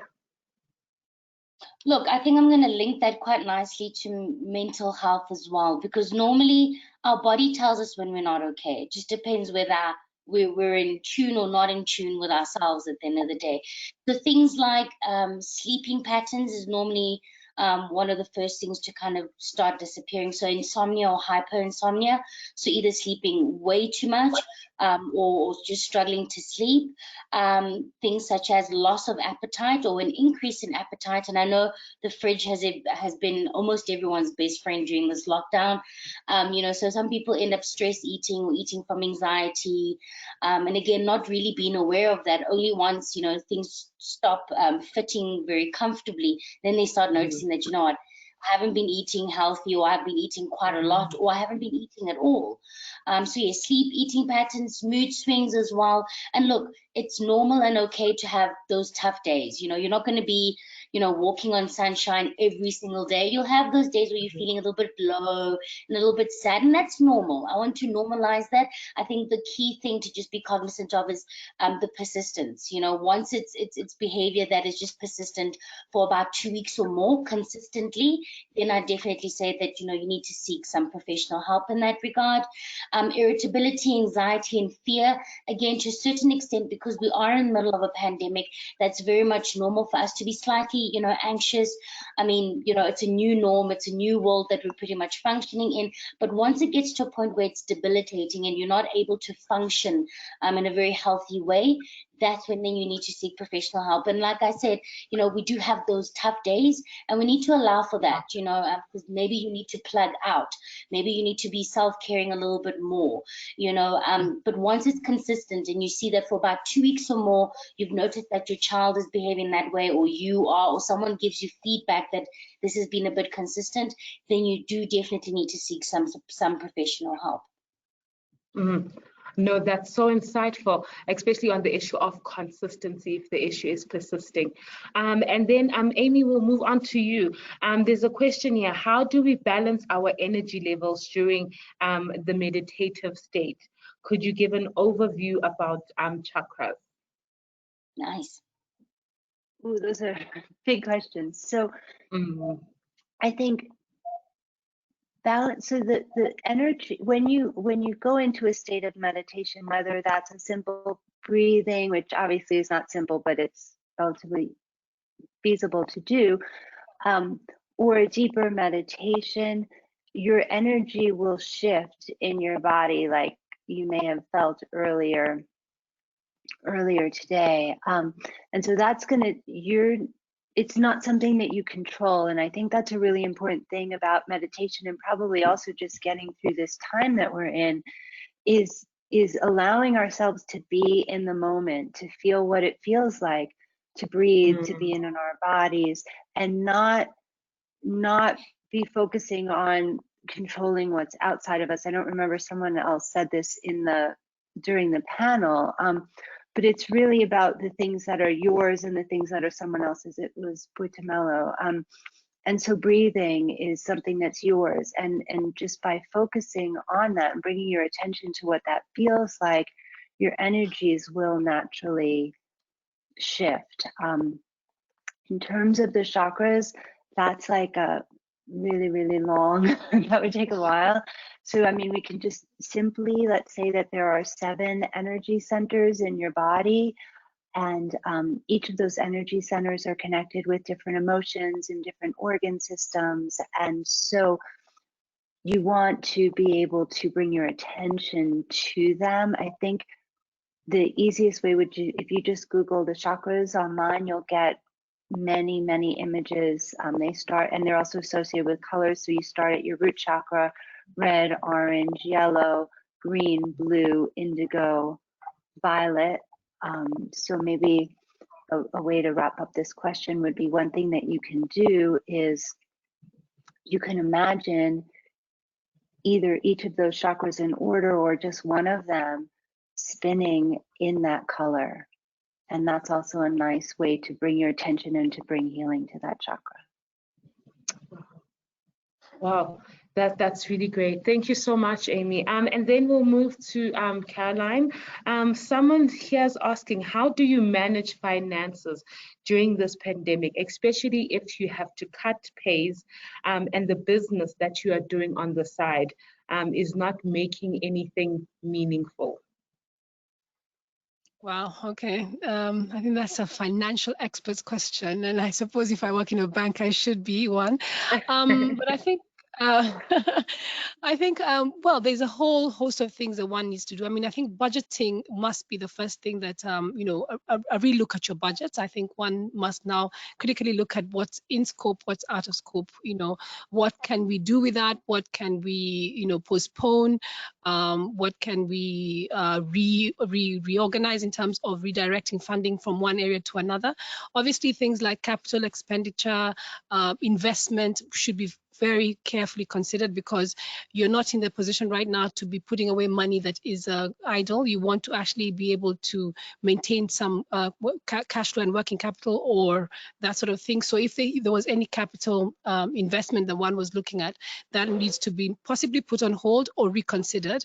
And any investment, major investment, especially that is patient, needs also to be reconsidered. So there's a budgeting piece, there's a reconsideration around capital expenditure and investment. There is the reorganization and, working with our experts. One of the things that we're doing, and I think some of the courses, some of the sessions that we've held have actually gone into detail around this. I know we did a particular webinar which should be available in online around working capital management. There was tips there that would give you a substantive idea as to how to go about that. What programs or what software you can use in terms of just simple software that helps you reorganize yourself. So I think an investment in the information that's available online and through our partners, the partnership that we've got with the Gracia Machel Trust, as well as the experts that we have here, should also support you in that way. But I think it's all about creativity. I think one of the things that we are being asked to do with COVID is essentially become very creative and reimagine almost everything. So where you didn't need an office space, maybe just pull away from that and now work from home, because that's possible. Investment in tools that enable you to do that. And that whole reorganization of your business in a way that allows it to breathe as you talk to the financial experts who we have within the bank on an ongoing basis. Business by business will have different issues, and we're happy to talk to you and see how we can support you. No, thank you for that. I think it's great to know that the participants can reach out, to follow up with that question. And so we're going into our second round of questions, and with the answering, could we please just limit it to 2 minutes, because we've got time is really not on our side. So again, we'll go back to Dr. Amadi and follow the same order. The question here states, can you expound on people affected by depression in terms of age groups? Well, thank you so much for that question. Age groups really don't have a large bearing on depression, as it were, because we still have children who are affected by depression. That is, it's a mood disorder, and well, age by and large will not have a very significant bearing on it. Other than that, we would see that largely it's women who are mostly affected by major depression disorders, much more than the men. And there are various forms of it, and well, it's manageable, and based on the environment with where you are and the extent of the depression, some would actually require just to be on treatment. If it's a mild form of depression, psychotherapy will just do. It's an extreme, a major depressive disorder, you might actually be needed to be on medication for quite some time. And yes, depending on the cycle, probably of either getting too low, the other forms of treatment that can actually be done, depending on the circumstances. If there are people, for example, we have the other depression types where it comes about after delivery. So management is basically dependent on its presentation. By and large, we can say that age has an impact on it, but all ranges of people in age can be affected by depression. No, all right, thank you. And then we'll move on to Botumelo, and the question here is, are there any wellness challenges that existed before COVID-19 that we are still likely to experience post-COVID-19? Sure. Well, I can't look into the future and post COVID-19, but look, I can imagine. I think a lot of them self-care, kind of mental health, mental illness related issues that we're experiencing now, I honestly feel, especially from a clinical perspective, that they're more exacerbated because we are in the middle of a pandemic. And, I loved what was said earlier on in saying that, it seems like from a continent perspective, there's a huge shift in terms of just focusing on mental health and wellness at the end of the day. And I really feel like, yes, us being in the middle of a pandemic has definitely, highlighted the importance of it. And I feel like a lot of these, struggles and some of the challenges that we're facing from a wellness perspective during this pandemic already existed. It's just that right now people are in confined spaces. People are pretty much having to face and tackle it at this point in time, and that's why it's seeming probably much more prevalent. But these have been issues that are existing, and honestly, I'm hoping, and I'm speaking it into life, that after this pandemic as well, again, it's raised that much level of awareness and the importance of us having to look after ourselves from a holistic perspective, because I think a lot of things are very external, they're very kind of tangible and financially based. So I'm really hoping that post-COVID, we will be probably dealing with a lot of issues, but I'm hoping that we'll be much more proactive than reactive as a continent, as a country, as a nation at the end of the day. So I do foresee that a lot of people will be realizing how many unresolved traumas they have, how many unhealthy lifestyles that they may be having, how disconnected they've been to self and the people around them. And I'm hoping that obviously we're very much well prepared to aid and to assist people in that regard. So I think there'll definitely be a much huger level of awareness around mental health and awareness as a whole. Definitely. So true. And thank you for that. So Amy, now we move on to your second question. And the participant here is asking, could you enlighten us on the pranayama alkaline diet and the benefit of intermittent fasting? Wow. So alkaline diets are based on the concept that if your body is acidic, that's where disease grows, and that alkalinity allows your body to be naturally more clean. Intermittent fasting gives everything a rest.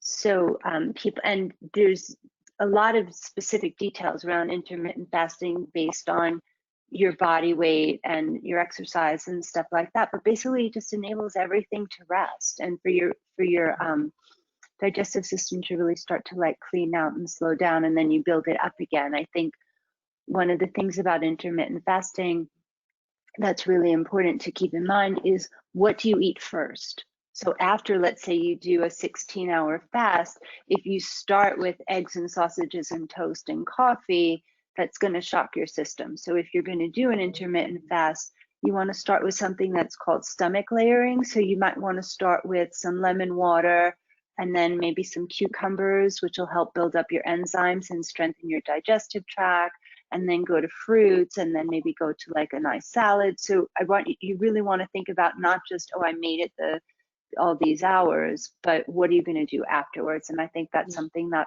could get a lot more attention. Right. No, that's good to hear. And for Caroline, the final question will be, does the bank partner with its clients to deliver the wellness message to the public, especially on its Africanicity campaign? How can one work towards this partnership?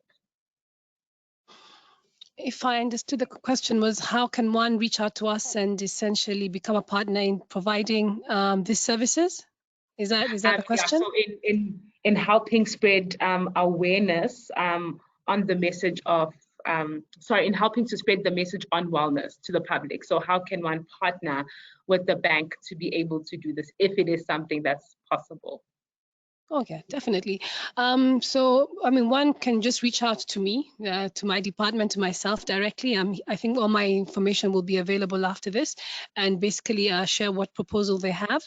Like I've said, we are very committed to ensuring that we keep this conversation going, and that we keep these activities going. So if there is new news and a new way in which we can do it, we are absolutely open to it. So just reach out to us, and we'll take it from there.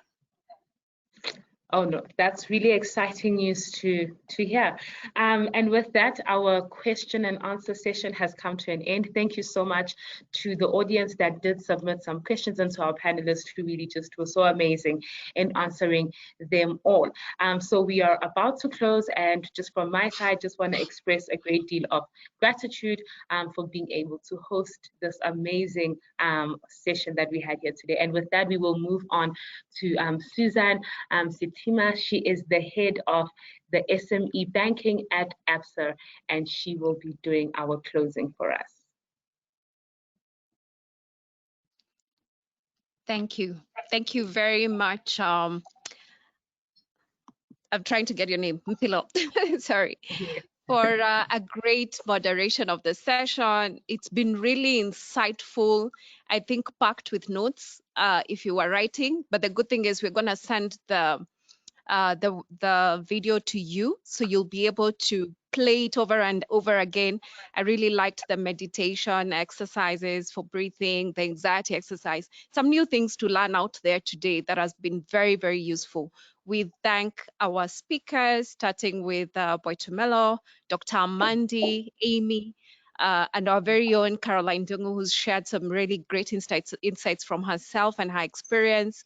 So it's been a really great session, and I thank each of you for being able to participate. I also want to thank a group of people that I've not thanked before. That's the ABSA team. The SME team and the marketing team have really done a fantastic job in making sure that every other week, we deliver consistent messages to our business customers, just resonating with them during this period about what they can do to survive. Also, our partners, Grasa Marshall Trust, that have actually made sure that every week we really go through quite a bit thinking, what do we bring to you? And thank you for your feedback that we've received on the next sessions, what we need to do. I ask that you use the business club email address that we sent you through the flyer to be able to reach out to us, even for the proposals that you would have around how else can we do things better together. We'll be very, very welcome to hear that from you. What next? Dr. Mandi will be taking a session on mentorship through this lesson next week on Tuesday at 11 a.m. We will share with you the details for logging in for that session. Be sure to join us if you want to probably go a little bit deeper about how you can create these routines for yourself and what you need to do. Maybe if you're dealing with certain employees in your organization and you're trying to figure out what can I do more. Please join us for that session. We'll be able to go through that. We continue to have our sessions on the social media pages. If you go to YouTube, you'll find small clips of what we've been doing through these sessions, and you'll be sure to just get enlightened on topics where I find sometimes we still ask for, especially the topics about getting your business online. I still have SMEs asking us for that, but be sure to get to our social media pages. We are using the hashtag #KeepGrowing, and you can find us there and be able to get a lot more information about what we've been doing during this period. Our next webinar will be on the 11th, sorry, let me just get that date right. So it will be on the 18th of August. We will be delving on the topic of emotional intelligence, just delving deeper into how, as a leader, what attributes can you acquire that your employees can leverage on to draw the best out of you and your inner strength and confidence, just keeping in tune with looking at the softer side of yourself as a business owner. I think there was a very nice thing that Caroline said earlier around businesses are run by people and people operate them. And therefore, you really must know how do you take care of yourself to be able to give out more. So in that respect, be sure to join us for that session that will be coming to you in another 1 week. Finally, I'd really want to encourage any of the audience that's currently not our customers to join us. We have an exciting account that we've launched during this season. It's called the ABSA One Biashara account. Be sure to join us. You can ask for more information, but we'll also send information to yourselves. If you registered for this session, we'll be able to give you more information. One of the things we're offering with that account is a free SME online toolkit to help you package yourself better, and we'll give you more information around that. So with that, I really want to thank you all for joining us and pray that you continue to keep safe, continue to observe the protocols given by the government for protecting yourself and your loved ones. And thank you so much, and God bless. Thank you.